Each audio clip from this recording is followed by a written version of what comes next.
Welcome to UCHEL's 4 Days Meet and Luncheon. Our player is wide receiver Jamie Potts, along with head coach Matt Mitchell. Kirk Spencer has been named the GLIAC Offensive Player of the Week after his 254-yard all-purpose outing, where he threw a high fly to Jamie Potts. So, Coach, if you can talk about the Lake Erie win and then move on to Hillsdale College. Sure. Just like our game down to ODU, I thought we traveled great preparation. We stopped over and did a walkthrough at the University of Toledo, so I was appreciative of them letting us use their facilities on a Friday. First half, we got up to a 14-0 lead, and then we struggled a little bit defensively. I was a little disappointed with our first half performance defensively. We gave up too many big plays, way too many explosive plays on the defensive side of the ball. Obviously, it helped them to get Anthony Bilal back. He was the third leading voter in the Harlan Hill last year and rushed for over 2,000 yards, and he was coming off a 2-week hiatus and had fresh legs, and he hurt us a little bit as, some double moves, some things in the back end of our defense. So we didn't play great defense in the first half, but our offense did what they were supposed to do. I know heading into the game, Lake Erie was not super strong on the defensive side of the ball on paper, but it's one thing to say you should do it. It's another thing to go out and do it. And so we did that on the offensive side of the ball. Ran the ball effectively, threw the ball effectively, and we're opportunistic. And when our defense probably needed a little bit of help, our offense came through for us. So head in the locker room with an 11-point lead, and that was crucial that we had the 2-score lead at halftime. We did a good job on the last defensive series of blocking a field goal, keep them points off the board and not turning it into a 1-score game, but keeping it a 2-score game. And then, we've been below average in the third quarter, the first 3 games. I thought we came out and played an excellent third quarter. We get the ball to start the second half. We went right down the field and scored, and then our defense got the shutout in the second half, including getting a pick 6. So we turned things around defensively at halftime. I mean, there was a few adjustments more than anything else. It was our guys playing better with technique, tackling a little bit better than we did in the first half. And while that was occurring, our offense continued to be productive. So from an offensive standpoint, we ran the ball much better, as you would expect, against Lake Erie. We did. It was, Kirk Spencer, as Tim Knott mentioned, was the Offensive Player of the Week in the league, and he was the hot hand, but it was nice to have Martavius Carter back. He had missed the last 2 games with injury, and then I thought the guy to my left really is getting back into the flow of the game as we anticipated. We knew this was going to happen. He played with great rhythm. So having him and Jamie Potts, Matt Williams, Brandon Bean turned into 3 guys so we can count on when the ball's in the air to make some plays. And the halfback pass was an opportunity to kind of put the nail in the coffin and get that score that we needed. And it was a great execution by Kirk Spencer, Jamie Potts for the touchdown there. So we're getting better. I thought Bart Williams obviously is getting better every week. I think the big stat for him, he didn't turn the ball over on Saturday. We didn't turn the ball over on offense at all. We were +3 on turnovers, with our defensive getting 3 turnovers in the second half, including a pick 6. So that was progress that side. And our defense was without Matt Judon for most of the game due to injury, and that probably affected our ability to pressure the quarterback a little bit. He's our leading sack getter, so we didn't have him, and that hurt us a little bit just in terms of creating some pressure. But we settled in defensively, played better in the second half, and it was nice to get some guys to the ball game. We pretty much everybody that went on the trip, maybe except for a couple kids, we got everybody in the ball game. It was nice to see Ollie Ajami, who's practiced hard, as with Ryan. We had to make a choice. We went with Ollie there the last couple series, and he ran the ball effectively and got some younger defensive guys in there, and we were able to coach them up on tape. So we just wanted to try to find a way to get to 3-1 overall, 2-1 in the league. We started out practice slow coming off the Ferris loss. We picked things up at the end of the week, so it was good to go in there and coach them up. We still haven't reached our potential. We were +20 on explosive plays offensively, but we were -18 explosive plays defensively. And our defense, I thought, played great up at ODU. Didn't play as good this weekend, so still working to try to get a complete game out of our squad. We need to keep working towards that, and I think our guys understand that. We're not a finished product. There's potential. We got to keep working towards potential, and we talk about it all the time, and something that I definitely learned from Chuck Barton heading in here to week 5.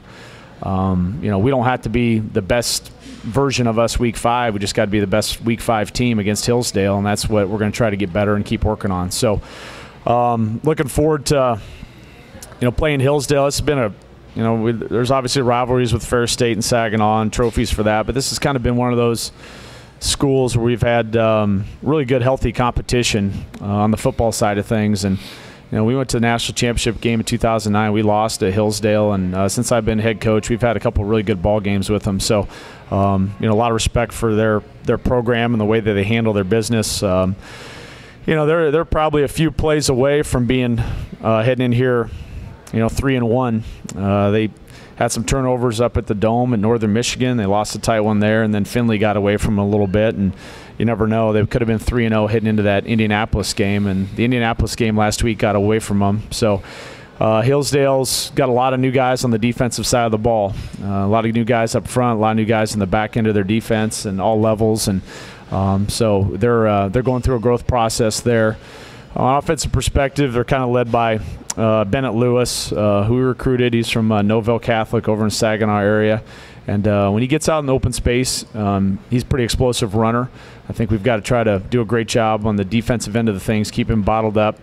And then C.J. Misford's a very veteran quarterback, has been in their system. He's a coach's kid, so he has experience there. So I think what you're looking at, they're using a lot of different formations, a lot of different personnel groups. They're doing a good job keeping you off balance on the offensive side of the ball. So it's going to be a good test for our defense. And, they have always been a team that's approached games from a clock control standpoint, run the ball, throw play action, do those type of things. So they know what type of game that they're going to win. They have a great game plan for how to win football games. And so it's going to put a pressure coming off, a less than stellar performance by our defense in the first half last week. We're going to be challenged that way with a lot of different, personnel groups, a lot of different looks from their offense. We're going to have to handle that. So we're going to have a lot of great discipline on both sides of the ball. And I think, we've been doing a great job. If you look at one thing through four games, we've been doing a great job with the turnover margin. I don't know what we're at, but we're plus by a large chunk. And we need to continue that trend here. We can't be turning the ball over and giving them extra possessions because they'll run a lot of clock in that game. So looking forward to getting back out to Lubbers. I know it's family day. I think our ticket sales are going awesome. I don't think there's a lot left. I think we should have a great crowd. We're 2-0 on the road. We're 1-1 at home. So looking forward to get back home against a team that we've got a lot of backstory and a lot of history with, and just getting better. Try to be better. Try to be 4-1 and be a better version of ourselves week 5 than we were in week 4. Matt, a few years ago it seemed like you would judge a good defensive game by if you held somebody under 10 or 15 points or under 200 yards total offense. Do you have to develop new metrics now in Division II football? Because it seems like everybody's got a good quarterback, some guys that can catch the ball, and you can't just say, this team hit you for a lot of yardage the other day, but by all accounts it was still a pretty good game. Do you analyze a good defensive game in a different way now with offensive football taking over the game the way it does? Yeah, I think it's a great point, Tom. I think that's college football in general. It's changed tremendously. So the things that we measure, obviously the score is the first thing. We got to give up less points than they score, we score, but we the big ones we're looking at, and a lot of studies with NFL and my experiences here in the offseason the last couple of years are explosive play differential. That's been a big point. You've heard me talk about that in the media. And that's, we went down to Ohio Dominican 2 weeks ago, and we only gave up 5 explosive plays and gave up 24 points. Here we give up 23 points, but we gave up 18 explosive plays. And so when you look at the point differential between Ohio Dominican and the point differential between Lake Erie, there's only a 1 point difference, but I was more disappointed in our defensive effort because we gave up more chunk plays. So for us, a lot of it comes to explosive play differential, also red zone defense. I would say that's something that we were good at.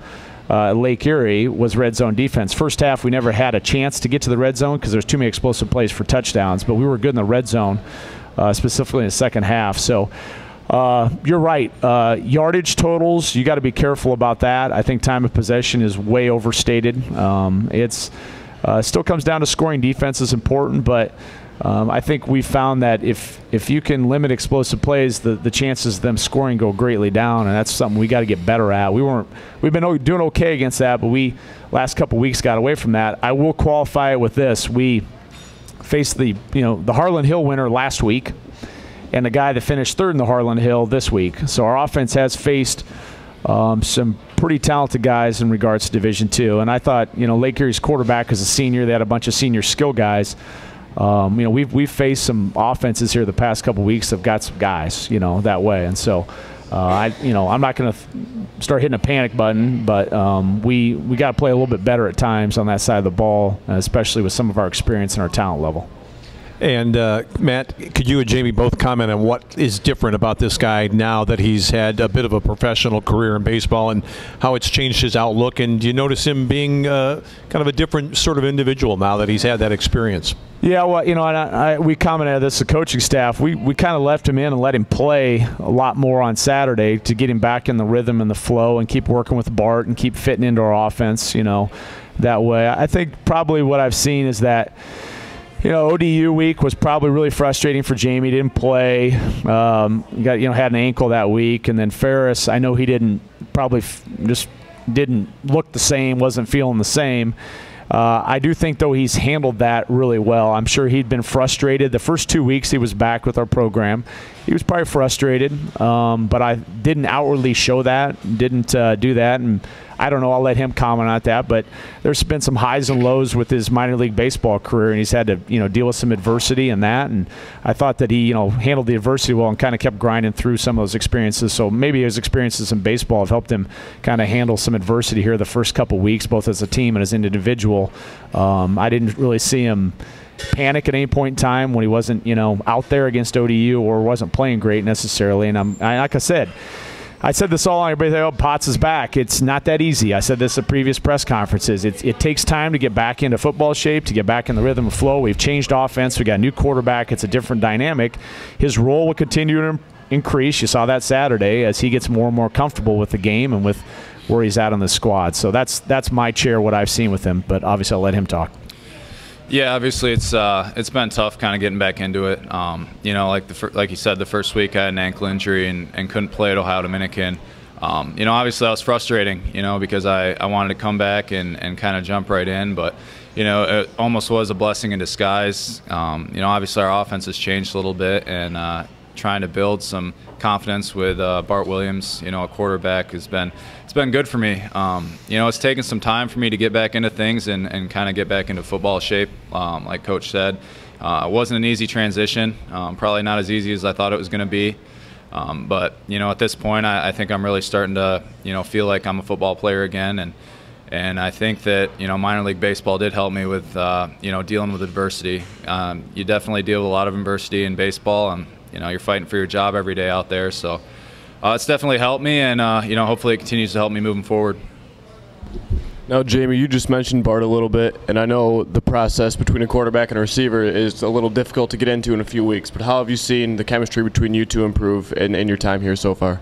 Yeah, it's definitely grown. Obviously Bart's a really talented quarterback. He's a guy that can make any throw you want. So just being out there in practice every day with him, catching balls from him has helped me get better, and I know helped our connection. So the more time we spend together, I think the better we'll be. And we have a really talented group of wide receivers this year, a lot of guys that can make plays. So the more reps we get in practice, the better we're going to play in the game, and hopefully we continue to grow as a receiving core, and hopefully we can make that connection better. Coach, after looking at the Ferris State tape and then getting back on the field with Lake Erie, where do you think were the biggest areas? Because you talked about you guys improving yourselves that you did on offense and defense. Well, up front, I thought here's a few things on the offensive side of the ball. I think up front, with a couple new starters, we didn't run the ball effectively. We knew heading into the game we got to run the ball. We had to run the ball better. So we spent a lot of time and effort on the run game on Saturday. And again, Lake Erie's front is not as good as Ferris' front, but we still played better. But played better up front. I thought schematically we did a great job Saturday of trying to get the ball out of Bart's hands quicker. We threw some screens to Jamie into the boundary, threw some screens to Kirk Spencer, threw a couple slants to Matt Williams, just got the ball a little bit, get him in a rhythm a little bit more instead of dropping back and five-stepping quite as much that way. So, it's all about, I think, for us in the offense in 2015, the ability to run the ball. And a lot of that has to do with not giving up a lot of penetration, getting our backs back to line of scrimmage. Spencer and Martavius, if we get Dorsey back, all those guys, they can get to line of scrimmage clean, they're going to be good, and that's got to be a point of emphasis. And then making Bart feel comfortable. He wasn't comfortable against Ferris. There's too much pressure. Much more comfortable on Saturday because the run was working, and he was people weren't just dialing him up on third down and just getting after him quite as much. So, defensively, I was a little disappointed again, like I said, in the first half. I don't know that we responded coming off that Ferris loss as well as we could have defensively. We didn't come out like maybe I expected, but thanks to again some halftime adjustments and our kids getting after it, we did shut them out in the second half. So I think we have the potential to be a championship level defense. We didn't show it in the first half against Lake Erie. We got to get back to that. I think this is a big game, kind of test our defense and see where we're at. 5 games in heading in this season. Now, Coach, Kirk has been pretty effective in the touches that he's had in the running game, but now that you're getting a little more healthy in the backfield, do we expect to see him moving around a little bit more in the positions, or will you keep using him as kind of your bell cow behind the line? Great question. We'll see. I think a lot of it depends on what the defense is given us. I do think that our need out there at wide receiver is probably diminishing based on factors such as Potts being back.